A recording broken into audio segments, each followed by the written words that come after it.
எங்களுக்கு வந்து கேப்டனை விட்டு பிரிஞ்சு அந்த ஒரு துயரம் இருந்தாலும் கேப்டன் எங்களோட இருக்கிறாருன்றது அந்த ஒரு சந்தோஷம் எங்களுக்கு ஆறுதலாக இருக்குது. அண்ணி எங்களுக்கும் அதே மாதிரி அந்த ஒரு இது இல்லாத வழி நடத்தி எடுத்துகிட்டு வராங்க. தலைவர் எங்களோடய இன்னும் பயணிக்கிறாரு. காலையில் பார்த்துருப்பீங்க, கருடம் வட்டம் இட்டது எல்லாமே, பப்ளிக் வர்றது, எங்களுக்கு வந்து பப்ளிக் ஆதரவாக இருக்கிறது. பப்ளிக் வந்து தலைவர் வந்து பப்ளிக் மனசுல எங்க மனசுல இருக்கிற அளவுக்கு பப்ளிக் மனசுலயும் இருக்கிறாருன்றது எங்களுக்கு ரொம்ப சந்தோஷமா இருக்கு. அது ஒண்ணுதான் எங்களுக்கு கேப்டன் எங்க கூடவே இருக்கிறதுக்கான ஒரு இதுவா நினைக்கிறேன். டிசம்பர் 28ன்றது ரொம்ப ரொம்ப பெரிய ஒரு இழப்பான நாள். ஆனா தலைவர் வந்து ரொம்ப நாள் உடம்பு முடியாம இருந்ததுனால அந்த ஒரு இது வந்து எங்களுக்கு வந்து ஓரளவுக்கு 100ல ஒரு 10% கொஞ்சம் இதுவா இருக்கு. இல்லைன்னா இன்னும் ரொம்ப எல்லாருமே மனசு உடஞ்சி போயிட்டோம் அந்த நேரத்துல. தலைவர் உடம்பு ரொம்ப நாள் முடியாம இருந்ததுனால எங்களால கொஞ்சம் ஜீர்ணிச்சிக்க முடியுது. அவரு ரொம்ப கஷ்டப்பட்டு இருந்தாரு, பரவாயில்ல தலைவர் நம்மளோட கடவுளா இருக்காரு, இருக்கட்டும், அவரு உடம்பு கஷ்டப்பட்டதை நினைச்சிட்டு ஆறுதல் அடைஞ்சுக்கிறோம்.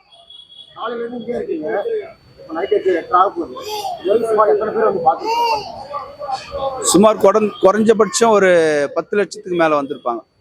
எங்களோட இது நாங்கள் வந்து பப்ளிக் வந்துட்டு கண்ட்ரோல் பண்ணி கரெக்டாக வழி நடத்தி எங்கள் தலைமையோட இன்ஸ்ட்ரக்ஷன் படியும் காவல்துறையினோட ஒத்துழைப்போடையும் எங்களோட தொண்டர் படையோடைய முழு உழைப்போடையும் இந்த பணியை சிறப்பாக செஞ்சு முடித்தோம். அதனால் எங்களுக்கு கூட்டம்ன்றது பெரிய விஷயமா தெரியல. எவ்வளோ கூட்டம் வந்தாலும் எங்களோட தேமுதிகவோட ஒரு ஆளுமையாலையும் தொண்டர்களுடைய உழைப்பாலையும் எங்களுடைய நேர்மையான தொண்டர்களும் உண்மையான விசுவாசிகளும் இருக்கிறதுனால எங்களால் இதை வந்து சாத்தியமாக செய்ய முடியுதுன்றதை ரொம்ப பெருமையாக சொல்லிக்கிறோம். மக்கள் நிறைய வராங்க.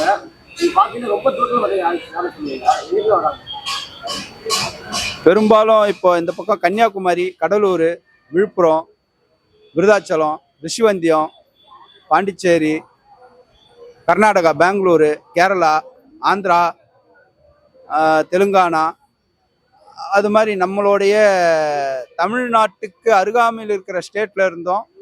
சென்னையில் இருக்கிறவங்க மொத்த பேரும் ரொம்ப கேப்டன் மேலே உயிராக நினச்சி வந்து கியூவில் நின்று கால் கடுக்க நின்று தலைவரை கண்கலங்கி இருந்து பார்த்துட்டு ஆனந்தமாக போகிறாங்க.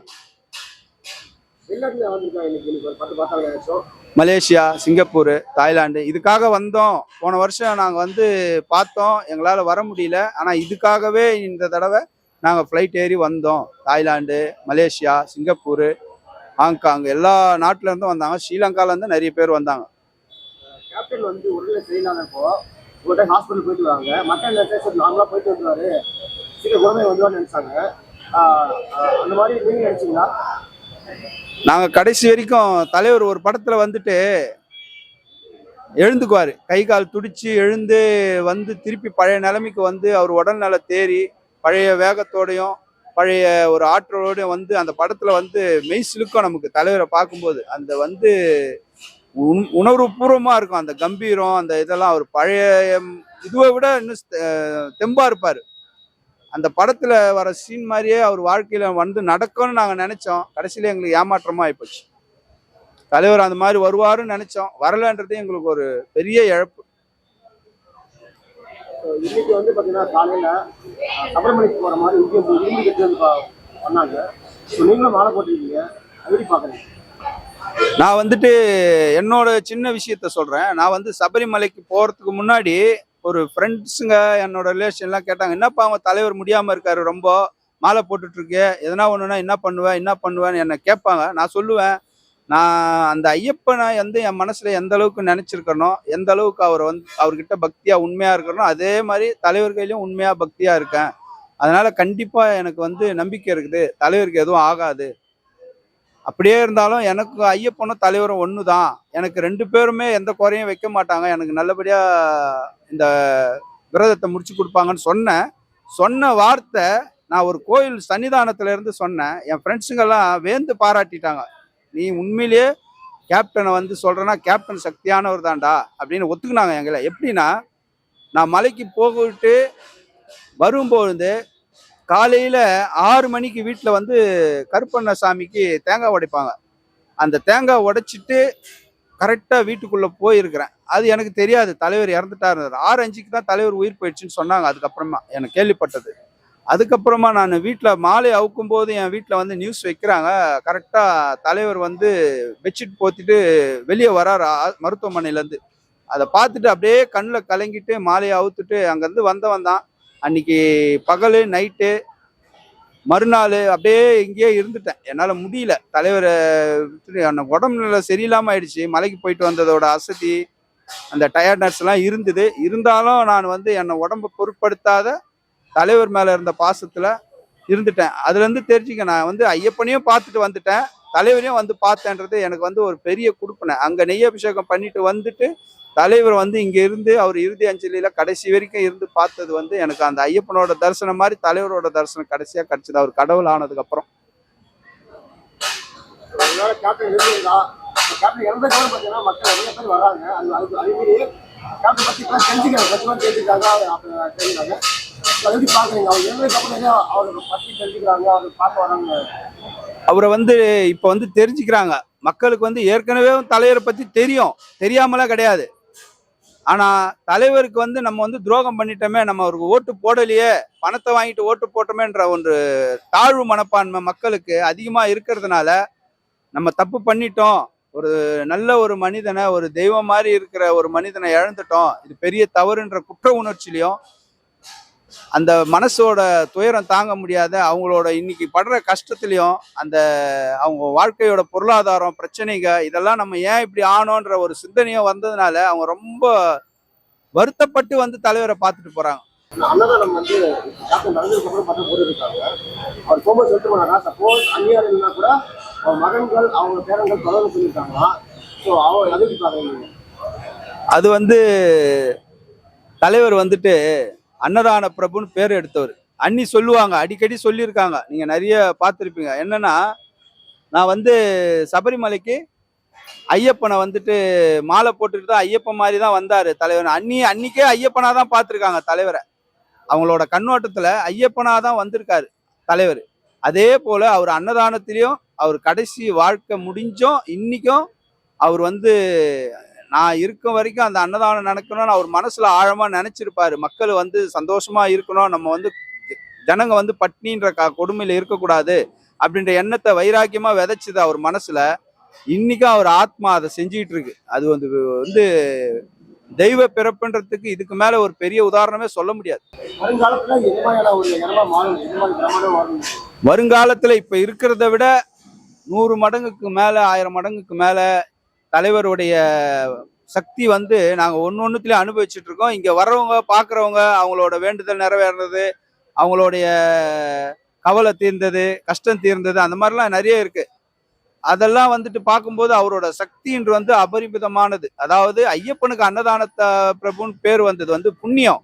அந்த புண்ணிய ஆத்மான்றது வந்து இன்னைக்கு எப்படி சபரிமலை கொஞ்சம் கொஞ்சமா டெவலப் ஆகி பெரிய லெவல்ல போயிட்டு இருக்கோ, இன்னைக்கு மக்கள் வந்து கட்டுக்கடுங்காம கூட்டம், அதே மாதிரி சக்தியும் சரி, ஐயப்பனோட சக்தி எல்லாருக்குமே தெரியும் அந்த பிரபஞ்சத்துக்கு. அதே மாதிரி இந்த நம்ம கேப்டன் கோவில்ன்றது வந்து ஒரு சாதாரண விஷயத்துல வந்து உருவாயில்லை, கடவுளா பார்த்து இதை உருவாக்குறான். அந்நியார் வாயால அந்த வார்த்தை அன்னைக்கு சொல்றாங்க.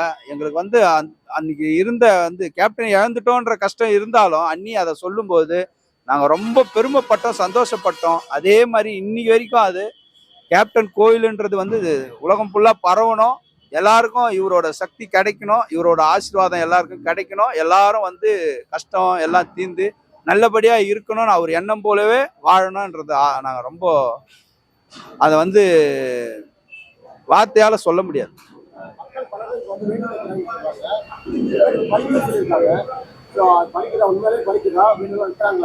எனக்கு தெரிஞ்சு ஒரு அம்மா என்கிட்ட வந்து ஒரு 500 ரூபாய் நோட்டை அப்படியே கையில கட்டா கொடுக்குறாங்க. நான் கோயில்ல உட்காந்துட்டு இருக்கும்போது, என்னம்மா இது அப்படின்னு கேட்டேன். எனக்கு ஷாக் ஆகி போச்சு, யாரு இது, என்ன இந்த மாதிரி, என்னம்மான்னு கேட்டேன். இல்லைங்க, எனக்கு இந்த மாதிரி வேண்டுதல் வச்சேன், முதல் மாச சம்பளம் அவர் கையில வச்சு கும்பிடணும்னு சொல்லிட்டு எடுத்துன்னு வந்தாங்க, இது வச்சு கொடுங்கன்னு சொன்னாங்க. அம்மா, நாங்கள் கையால் வாங்க மாட்டோம்மா பணத்தை, நீங்கள் உங்கள் கையாலேயே வச்சுட்டு கும்பிட்டுட்டு நீங்களே எடுத்துகிட்டு போயிடுங்கன்னு சொன்னேன். என்ன வேலை கிடச்சிதுன்னா, அவங்களுக்கு சென்ட்ரல் கவர்மெண்ட்டில் வேலை கிடச்சிது, வேண்டிக்கிட்டு இருக்காங்க.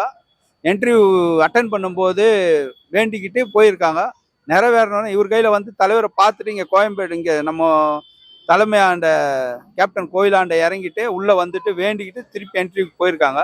அவங்களுக்கு அது நிறைவேறணுன்னு அவங்க அந்த கேப்டனுக்கு வந்து விட்ட கட்டளை, அதாவது நம்ம என்ன வேண்டிக்கணுமோ அதை நிறைவேற்றணுன்றதுக்காக வந்து அதே மாதிரி செஞ்சுட்டு போனாங்க. இதை நான் கண்கூடா பார்த்தேன். இந்த மாதிரி பல விஷயம் இருக்கு. இன்னைக்கு வந்து நிறைய மக்கள் வந்தாங்க, குறிப்பா ஃபேமிலியாக நிறைய வந்தாங்க. ஸோ அதுக்காக குழந்தைங்க கூட்டம் சேர்ந்த முறையெல்லாம் கூட்டு வந்து பார்க்குறாங்க. குழந்தைங்கள பார்க்குறாங்க, குழந்தைங்க இட்டுன்னு வராங்கன்னு நம்ம சொல்கிறோம். அந்த குழந்தைங்க எவ்வளோ சந்தோஷமா ஒரு ஹாப்பியாக வந்து போகுது, அதெல்லாம் பார்க்கும்போது தான் எங்களுக்கு ரொம்ப சந்தோஷமா இருக்குது. தாய்க்குலம் வந்து குழந்தைங்கள வந்து ஒரு திருப்பதி தேவஸ்தானத்துல பெருமாளை பார்த்துட்டு போகும்போது எப்படி குழந்தைய இட்டுன்னு போய் ஷோல்டர்ல தூக்கிட்டு போவாங்களோ பேரண்ட்ஸு, அந்த மாதிரி வந்துட்டு அவரை வந்து பார்த்துட்டு தலைவரை வந்துட்டு வணங்கிட்டு போகும்போது குழந்தைங்க கையால பூ போடுறாங்க, குழந்தைங்க வச்சு எடுக்கிறாங்க, தம்பி கையில அண்ணி கையில எல்லார் கையிலயும் குழந்தைய கொடுத்து தலைவர் மேல வச்சு கொடுக்க சொல்றாங்க. அதெல்லாம் பார்க்க சொல்ல தலைவரோட சக்தி எந்த அளவுக்கு, நிறைய பேர் நான் வேண்டிக்கிட்டு பிறந்தேன் குழந்தை, போன வருஷம் வேண்டிக்கினா இந்த வருஷம் பிறந்தான்றாங்க. அதெல்லாம் பெரிய விஷயம். மக்கள் சில பேர் வந்து இந்த கோயிலுக்கு வந்து அன்னதானம்லாம் கொடுக்குறது, பொருளும் கொடுக்குறாங்க, நிறைய பரிசு பொருள், ஸ்வீட்டு அது நிறைய கொடுக்குறாங்க. அந்த மாதிரி என்னென்னலாம் கொடுக்குறாங்க மக்களுக்கு வந்து நமக்கு தெரிஞ்சு கேப்டனுடைய விசுவாசி ரசிகர் ஒருத்தர், அவர் வந்து கேப்டனுடைய படம் போட்டு கார்டு கொடுத்தாரு. அதுக்கப்புறம் அவங்க விருப்பப்பட்டு ஸ்வீட் எடுத்துன்னு வந்து லட்டு பிரசாதம், பூந்தி பிரசாதம், அவங்க வந்து ஒரு தெய்வத்துக்கு எப்படி படைப்பாங்களோ பிரசாதம் வச்சு பப்ளிக் எல்லாம் எப்படி கொடுப்பாங்களோ, ஒரு கோவிலுங்களில் எப்படி நடக்குமோ அதே நிகழ்வு இங்கே கண்கூடா பார்க்கலாம். பிரசாதம் வாங்கிட்டு வராங்க, முடிஞ்சவங்க வீட்டில் செய்து எடுத்துட்டு வராங்க பெண்கள், அவங்களால முடிஞ்ச சாதம் அந்த மாதிரி செய்கிறாங்க. அவங்களால என்னெல்லாம் முடியுமோ பழம், பூ, என்ன முடியுமோ மாலை. ஒருத்தர் வந்து கேப்டனோட படத்தை அப்படியே உருவமா ஆக்கி எடுத்துன்னு வராரு. அவங்களோட ஆசைப்பட்ட மாதிரி அவங்களால முடிஞ்சதை செய்து எடுத்துன்னு வந்து தலைவர்களை வச்சு படைச்சு பப்ளிக் இஷ்யூ பண்றாங்க. பப்ளிக் அவர் தலைவர் படத்தை வாங்கி கண்ணில் ஒத்திக்கிட்டு வாங்கிட்டு போறாங்க. தலைவர் விபூதியை வந்து சந்தோஷமா வச்சுக்கிறாங்க, குழந்தைங்களுக்கு வச்சு விடுறாங்க, வீட்டில் வாங்கிட்டு போய் வச்சு விடுறாங்க. அதெல்லாம் பார்க்கும்போது ரொம்ப சந்தோஷமா இருக்கு.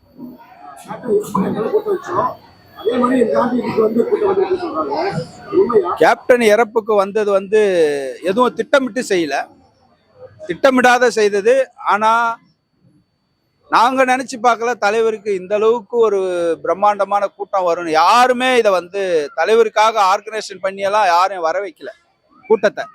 தலைவர் வந்து ரொம்ப நாள் உடம்பு முடியாம இருந்தாரு, அவர் இறந்து அந்த மாதிரி இருந்தும் ஜனங்க வந்து அவர் இறப்ப வந்து ஏத்துக்க முடியாத, அவர் மேல வச்சிருக்கிற உண்மையான அன்பு வெளிப்பட்டு ஜனங்க ஓடி வந்ததை பார்க்கும்போது, ஒரு அம்மா சொல்லுது, மதுரையில நான் கேள்விப்பட்டுட்டு கிளம்புனேன், இங்க வந்து பார்த்துட்டு இங்கே தான் இருப்பேன்னு பார்த்துட்டு அதுக்கப்புறமேட்டு போச்சு. வயசான அம்மா, அந்த அம்மாவுக்கு 65 வயசுக்கு மேல இருக்கும், ஒண்டியா கிளம்பி வந்திருக்காங்க. அது மாதிரி நிறைய பேர் லாங்ல இருந்தெல்லாம் வந்திருக்காங்க, ட்ரெயின்ல, பஸ்ல, ஃப்ளைட்டை பிடிச்செல்லாம் வந்திருக்காங்க. நம்ம உலக தமிழருங்க நிறைய பேர் ஃப்ளைட்டை பிடிச்செல்லாம் வந்திருக்காங்க தலைவருக்காக. சவுதியில இருந்தெல்லாம் வந்திருக்காங்க. இதெல்லாம் வந்து நாங்க எதிர்பார்க்கல. தலைவர் மேல இந்த அளவுக்கு உண்மையான விசுவாசிங்க இருக்கிறது வந்து எந்த இயக்கத்திலையும் எந்த தலைவருக்கும் நம்ம வரலாற்றுல பாக்குறது கஷ்டம். எம்ஜிஆருக்கு அப்புறம் எம்ஜிஆர் என்றவர் வந்து படிப்பறிவு இல்லாத ஜனங்க ஓரளவுக்கு. இன்னைக்கு வந்து இவ்வளோ நாலேஜ் இருந்தோம், இவ்வளோ டெக்னாலஜி இருந்தோம், ஜனங்க வந்து இவ்வளோ இதுக்கெல்லாம் மீறி தலைவர் மேல அன்பு வச்சிருக்காங்கன்னா பெரிய விஷயம். இன்னைக்கு வந்து நடிகர்கள் யாரெல்லாம் வந்தாங்க இன்னைக்கு பார்க்க போறாங்க?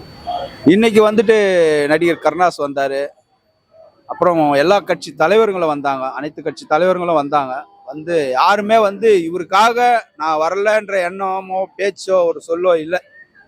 கண்டிப்பா நம்ம வர வேண்டியது எங்க கட்டாயம் தான் சொன்னாங்க. நாங்க எல்லாருக்கும் போய் அழைப்பு கொடுத்தோம் நேரில். அண்ணி வந்து சும்மா சொல்லக்கூடாது, அண்ணி வந்து அது வந்து தூக்கம் இல்லை, அவங்களுக்கு ஓய்வு இல்லை, இந்த நிகழ்வு நடக்கணும், நல்லபடியாக முடியணும்னு அவங்க போன முறையும் சரி இந்த முறையும் சரி எவ்வளோ உழைச்சாங்க, கஷ்டப்பட்டாங்க. இன்னைக்கு கூட மௌன விரதம் இருந்தாங்க, காலையிலேருந்து சாயந்தரம் வரைக்கும். போன வருஷமும் இருந்தாங்க. அவங்க தண்ணி கூட குடிக்க டைம் இல்லை.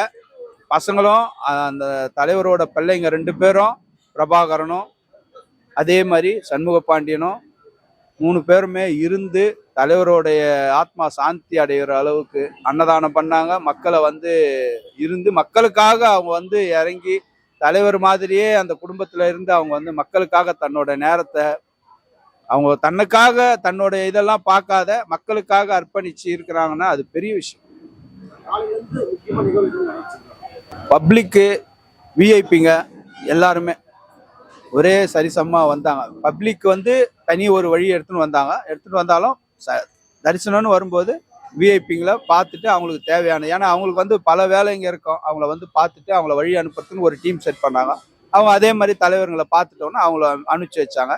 பப்ளிக்கும் அதே மாதிரி ஒரு டீமு, பப்ளிக்கை வந்து அவங்க தரிசனம் பார்த்துட்டு போயிட்டு திருப்பி 2 3 தடவைலாம் திரும்பி திரும்பி வந்து பப்ளிக் தரிசனம் பார்த்தாங்க. அவங்களுக்கும் ஒரு எந்த ஒரு இதுவும் இல்லாத அளவுக்கு பப்ளிக்கு தரிசனம் பார்க்கறதுக்கு ஒரு நல்ல ஒரு இதுவா அமைச்சு கொடுத்தாங்க. மதியம் வந்து எல்லாருமே கருப்புல அழிச்சிருந்தாங்க, கருப்புலாம் பார்க்குறாங்க. அதுக்கு என்ன காரணம் பாக்குறாங்க?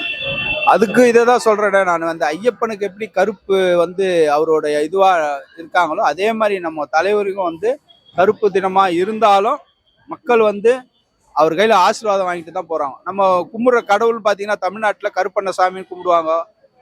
கருப்பண்ணசாமின்றது நம்ம தமிழ்நாடுனாலே கருப்புக்கு வந்து ஆதி காலத்துல இருந்து ஒரு பேர் போனது. கருப்பண்ணசாமின்னுவாங்க, கருப்பசாமின்னுவாங்க. கருப்புன்றது நம்மளோட தெய்வீகத்தன்மையான ஒரு நிறம். அதனால நம்ம அண்ணி வந்து அதை வந்து துக்கத்தாகவும் நினைச்சுக்கலாம், ஆன்மீகமாகவும் நினைச்சுக்கலாம், நம்மளோட எடுத்துக்கிற ஒரு இது. அதனால அதை எல்லாரும் ஃபாலோ பண்றோம்.